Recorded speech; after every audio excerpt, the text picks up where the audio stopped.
Oui, nous le savons, les migrations sont une chance pour les pays occidentaux. Pour les pays européens, une première chance part du sud de la Méditerranée et s'installe au nord de la Méditerranée. Une seconde chance part du Moyen-Orient pour se diriger vers l'Atlantique et s'installer dans les pays rencontrés. Et comme ces migrations chance pour l'Europe se développent à une vitesse fracassante, les chiffres des migrations 2021 donnent le vertige, un vertige heureux bien entendu. L'on apprend ainsi qu'en 2021, environ 30 000 immigrants clandestins ont été interpellés dans les seuls départements français proches de la frontière italienne. Si l'on a interpellé 30 000 immigrants clandestins, cela peut vouloir dire que les clandestins étaient 2 fois, 3 fois, 4 fois plus nombreux dans un seul département français, puisque par définition, un clandestin clandestine.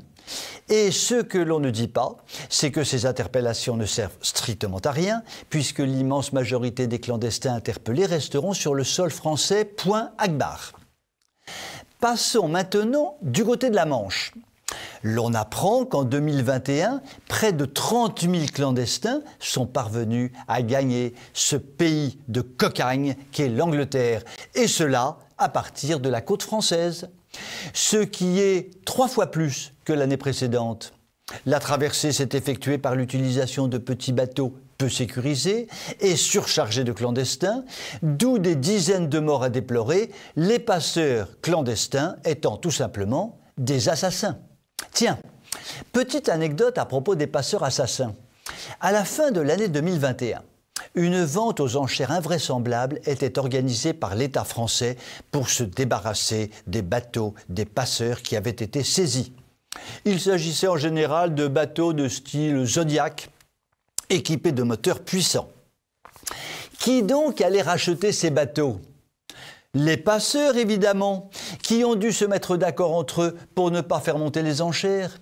Les bateaux saisis risquent donc d'être réutilisés en 2022 par leurs anciens propriétaires peu scrupuleux qui savent parfaitement qu'ils risquent une nouvelle saisie de leurs embarcations, mais qui savent également parfaitement qu'ils pourront les racheter à bas prix lors de la prochaine probable vente aux enchères.